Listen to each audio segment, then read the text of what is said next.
Hello, everyone. This is Tracy, and I am preparing for the June 18th webinar, and I wanted to pre-record the presentation, so if there's any connectivity issues, that you have a backup. And these are slides that I have prepared in addition to the basic or the introductory total gut restoration presentation. And first you see the contact information for myself, both email and cell phone, as well as for Ken Whiteman. So contacts that are South Texas would come to me, or Idaho, and contacts that are North or East Texas would go to Ken. And please text your questions instead of using the chat function, so that he can monitor the phones and answer you directly, just because we're not sure how to retrieve the chat once the presentation is over, and in case there's connectivity issues, we might lose everything. So I have got a lot of links here. This is the Google Drive link that will have all of the studies, product information, brochures, marketing, order forms, social media, kits, everything there. These are the pre-recorded links for all the past YouTube presentations that we've done. Navigating Microbiome Lab website. These are, again, part of these video web links, but will be good for you to, if you haven't explored the website, all of the functions and benefits that are there. Some of these are important for fundamental. If this is the first Zoom you've had with us, the first training, then there's a lot of information that you really need to know on what has been discovered or found out since the Human Microbiome Project and the American Gut Project. And we build on that information in order to expand your information on microbiome science. So I just want to make sure that you've got references for that. Okay, and this was the introductory gut restoration presentation, as well as the BiomeFX presentation if you're staying for that. I'm also putting a link here for the keynote symposium, since all of this information is building up to best prepare you for that symposium, which will be the gurus of microbiome science converging there in Scottsdale. And then, of course, each Thursday morning, we have our microbiome nerd meeting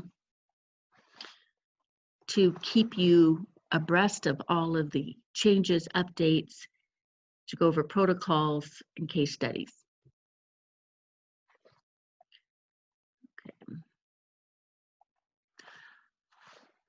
All right, so what would be covered in that previous link on the introduction of total gut restoration would be, who microbiome labs are, how they were founded, who founded them, when, where, why, and then how to order. Personal story of studying glyphosate removal and finding Kiran Krishnan, which was my background in how I became a rep with Microbiome Labs, and the total gut restoration protocol, which is all covered. Clinical studies on the actual product, not associated studies. And this is really where Microbiome Labs shines. I've worked with other nutraceutical companies. They will talk about studies with the individual ingredients. It's not, most often, it's not their product as a whole with their ingredients, with their manufacturing that has been tested. So what I want to cover in this presentation the objectives to go deeper and to really look at these published studies on the products of microbiome labs and discuss some of those studies that are in process. Background explanation of why probiotics don't seed mature microbiomes. Background explanation of non-spore probiotic limitations, and to give some case studies to really pull it all together, help you connect the dots, give you some pearls, some aha moments, you let the light bulb go off, and just some gems.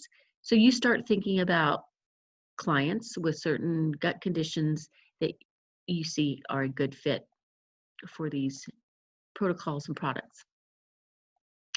So again, there is a short video that covers how to order, how to get additional discounts based on volume, how to mix and match to reach those volume discount limits or levels, how to make your profile public so that you can get referrals from the internet, how to edit your profile to manage BiomeFX registrations, tracking the test results, and getting a report, how to sign up for Patient Direct, where to find webinars, how to find product information, and where to find clinical ground rounds. All of that is on the website.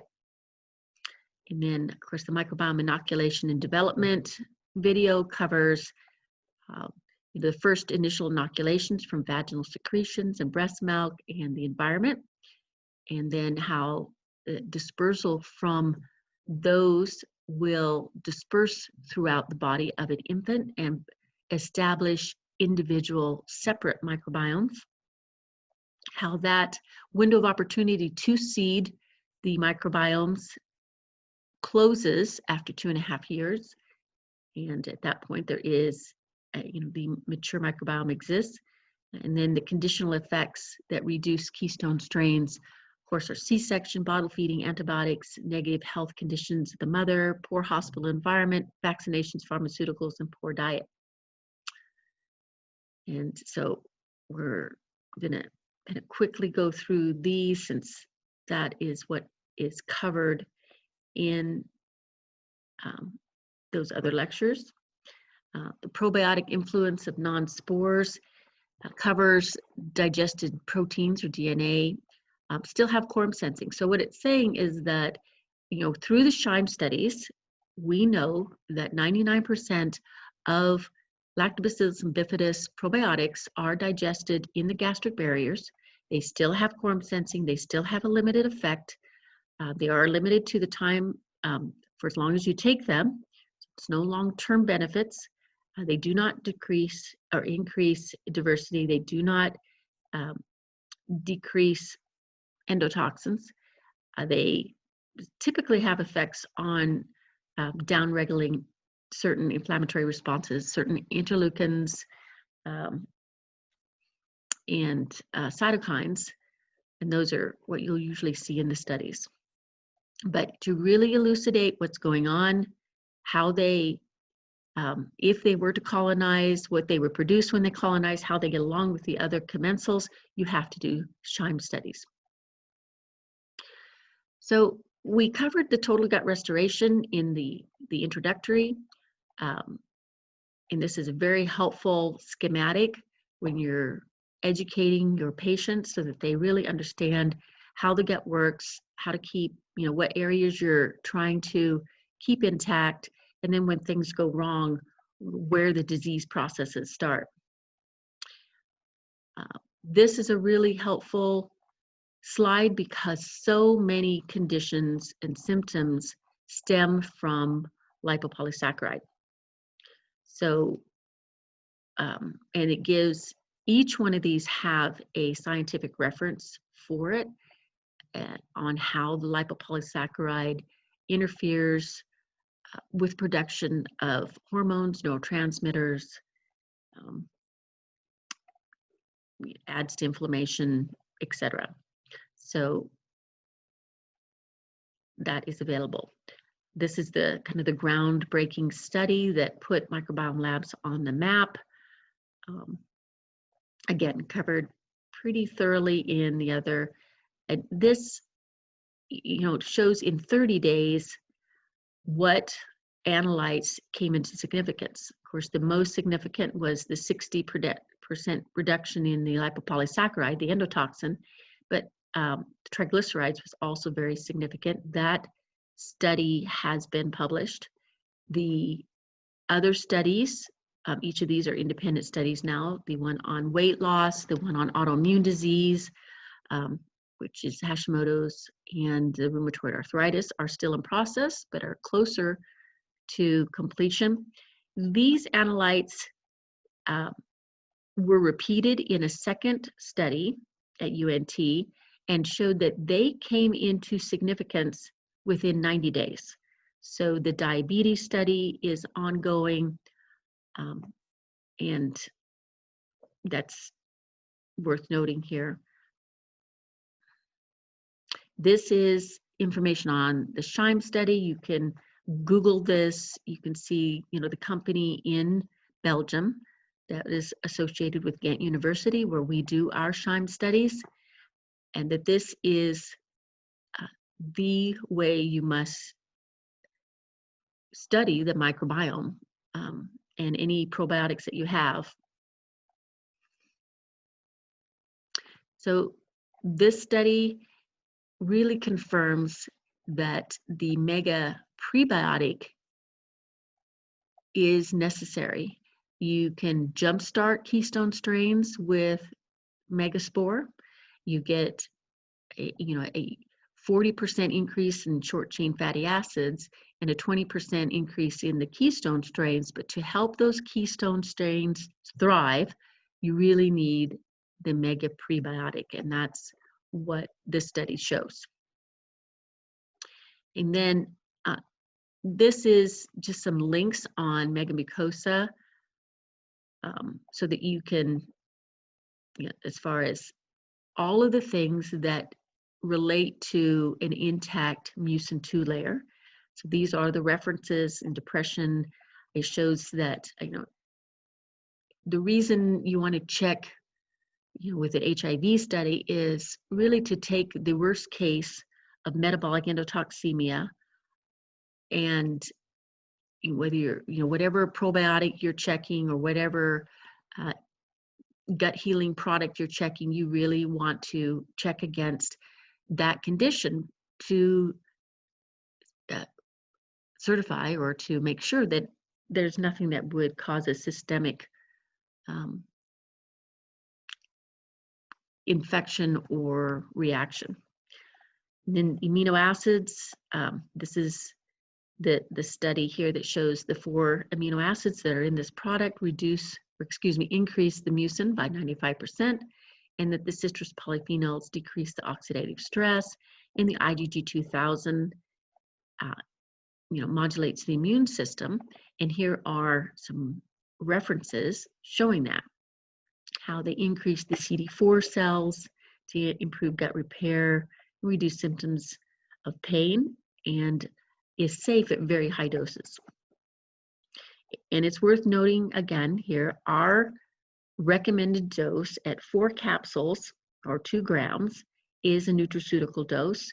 The pharmaceutical dose in the product Interogram is double that. So it's 8 capsules or 4 grams.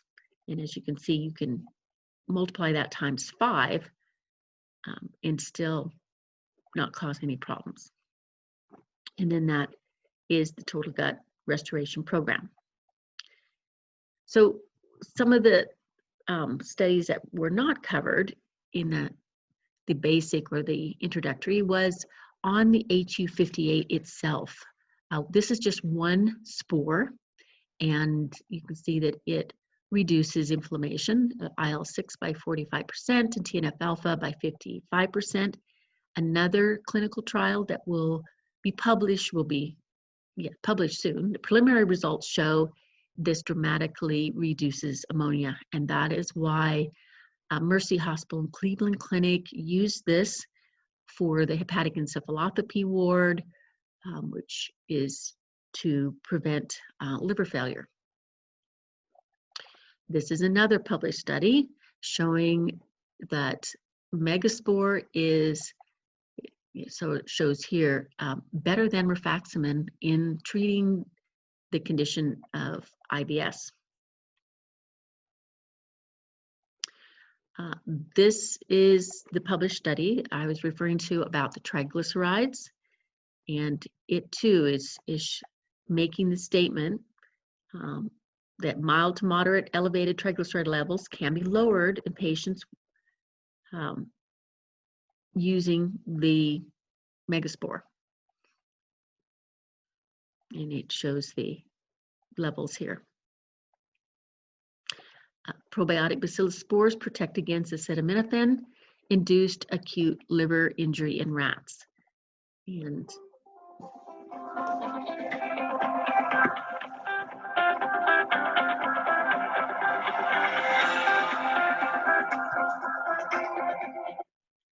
hello, this is Tracy.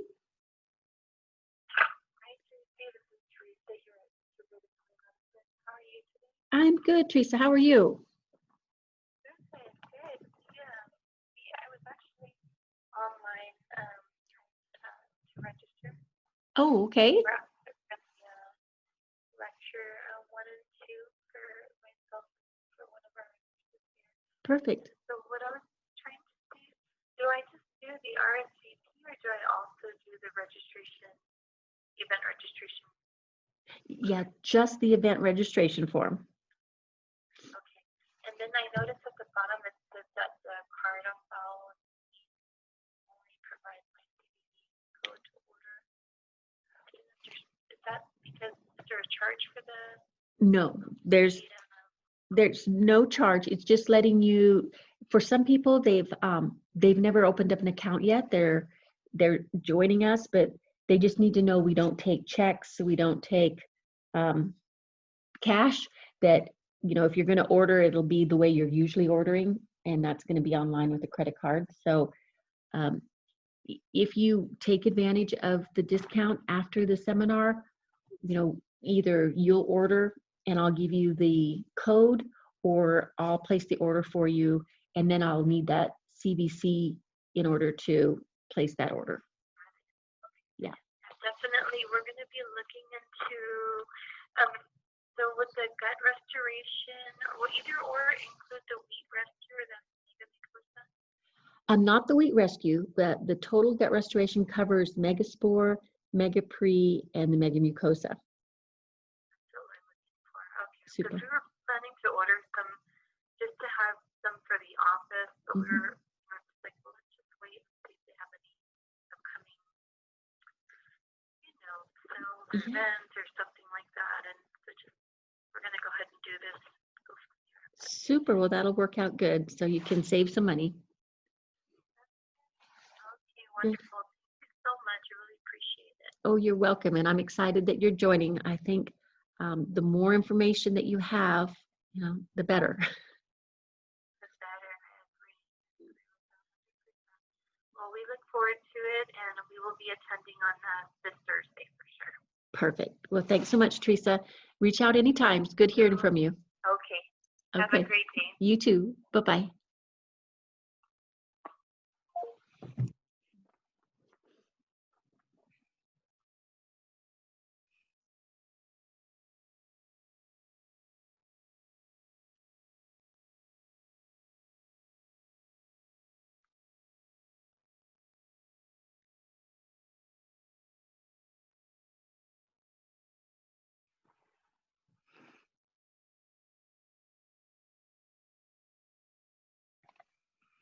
So what it was saying is that the bacillus spores had a protective effect on acute hepatic injury induced by acetaminophen, and it was just as effective as your milk thistle. So that is all really good information. And okay, so now I've got some cases to go through to help you understand, you know, how to think through some of the conditions that may involve, for instance, hypersensitivity. So I know a lot of you have dealt with individuals that have food sensitivities, and some of them have narrowed their food diversity to extreme measures. I've heard, and dealt with individuals that are down to 3 foods, and how miserable, life would be. So we know usually it's not just food that's involved. Many times it's also the chemical sensitivities. It could be, you know, things that they touch, they breathe, they eat, they smell, everything. And many times this is associated with some autoimmune diseases as well. So their whole GALT, their immune system, is ramped up and really overreactive. So we always start with megaspore, and uh, what you will find with these individuals very often, that if they didn't come in telling you about these symptoms, they are going to definitely be the ones that megaspore may be too much. Even the basic titration schedule that we covered earlier, you would have to cut in half. Open the capsule, start slower, do a half a cap, maybe a fourth of a cap, maybe an eighth of a cap. And it could be with these particular hypersensitive individuals that they may need to put aside, hold on to the megaspore, put it aside, and start with the 1 spore HU58 and work up to the 5 spore. You could even, add HU58, graduate to the Restore Flora, which is the 2 spore probiotic, and then to the 5 spore. The IgG 2000, Mega IgG 2000, helps in the die-off reactions, helps modulate the immune system so they can tolerate the spores better.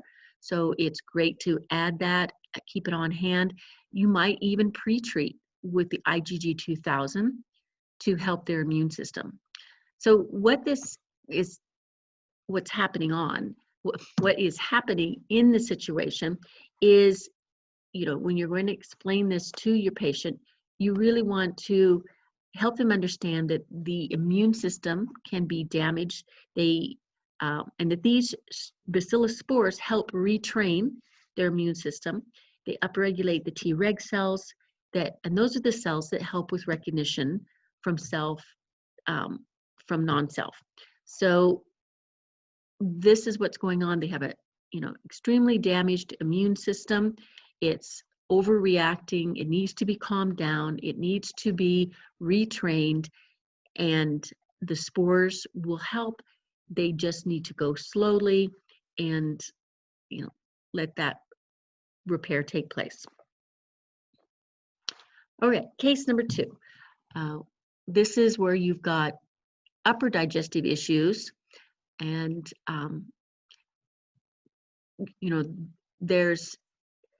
let's just go through it here. So we have found that when there's sluggish bowel flow, it increases dysbiosis in the upper digestive tract. And many practitioners are dealing with SIBO, which is this, small bowel infection or overgrowth. And really what we're seeing is that this could be really more of a digestive disorder, and we'll talk about why. So what the dysbiosis does, or you've got these ratio of bad or pathogenic. Really, a pathogen can be a good organism that's just out of control or out of ratio. And when you have a situation like that, it will unconjugate the bile, and bile, remembers, trying to carry out the toxins from the body, and then it's recycled. But if these organisms unconjugate the bile from these toxins, then you've got now toxins being released that is going to be irritating a damaged gut, and that can lead to diarrhea.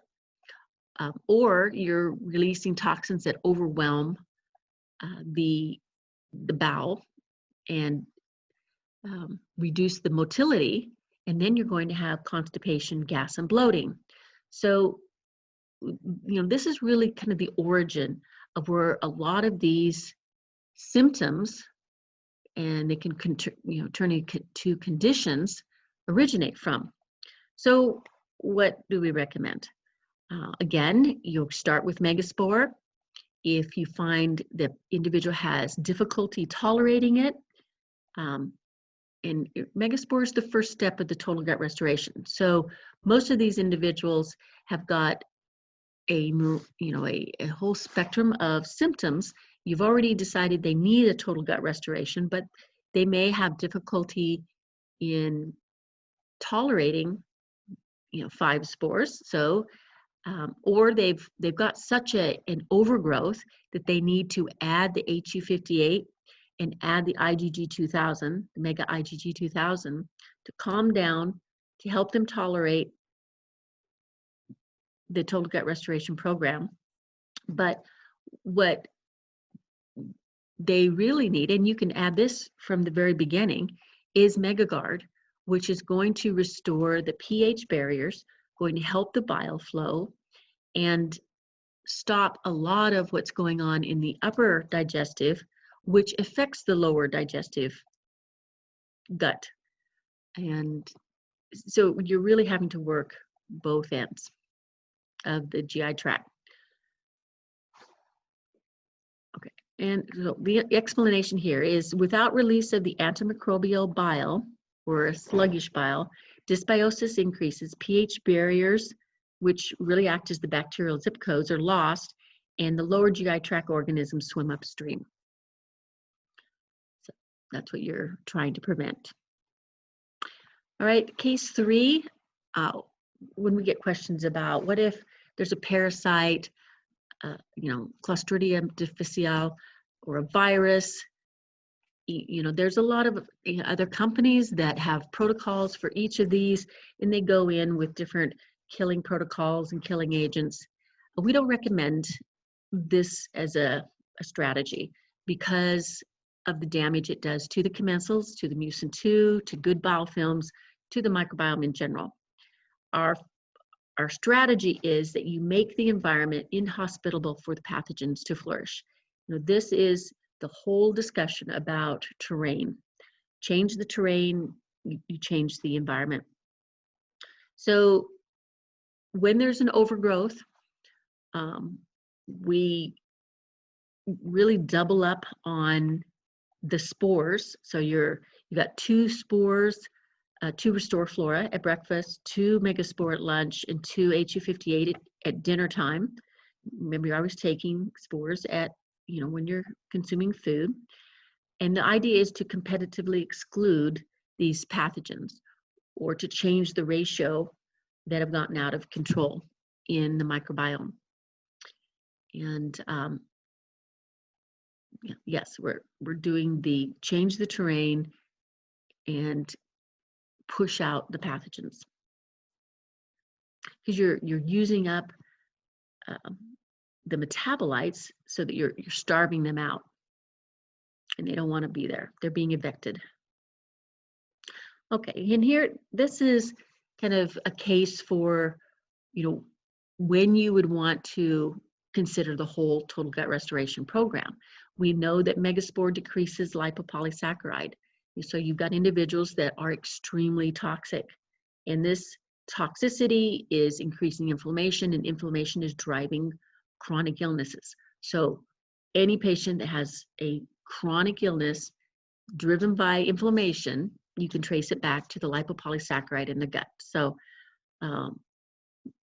megaspore is going to decrease that endotoxin. It's going to increase the short chain fatty acids, which, when we go into the importance, the BioFX kit, really goes into identifying what short chain fatty acids are there and why they're important for mitochondria, for repair, for gluconeogenesis, the biochemistry of the body. So this is an important thing. And if you're increasing short chain fatty acids, you are increasing keystone strains. So we've got documentation on what megaspore is doing percent wise from those studies. Megapre, we know, is increasing the keystone strains by 80%.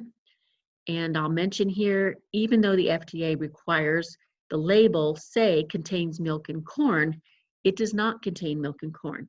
This is derived from milk and corn. It's 100% oligosaccharides. There's no reactive antigens remaining. And I mentioned here, you know, it's non-vegan because it is from milk, if you consider, you know, the source. Okay, megamucosa.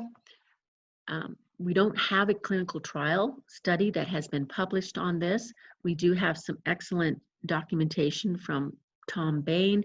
We've got a lot of feedback from practitioners themselves using the product, as well as their patients, that many times this is the pivotal product. One of the most dramatic was a 5-year-old in New York who had, you know, a bowel resection, and the Megaspore and the Megapre, you know, brought him 70% of the way, but this really was what made the difference so that he could go to school, basically. Lifetime of bowel issues, I hear a lot that Megaspore was the pivotal product. And, you know, I've heard this as well, that, you know, when you are doing a protocol and you remove a component, maybe it's, you know, gone out of stock or for whatever reason, you stop taking it. And then when you started taking it again, there were symptoms. You know, keep in mind, this is a biological war that you're waging. And sometimes that is, you know, well, let's backtrack that you're even a sick gut will find homeostasis, and trying to move that microbiome to a less of a disease state, it's going to resist, even though you're moving it, you know, to pushing it toward health. So just know that sometimes that's how you realize how much a product is really making an effect in that environment, is when you remove it and then try to reintroduce it. Okay, and here are where we do a lot of our clinical trials. I mentioned, I don't know if I've mentioned it earlier, you see our strains many times begin with HU. That would be from Holloman University, that's where that comes from. ProDigest, this is where we do our SHIME studies. So we've got several cooperatives, and that ends this part of our discussion.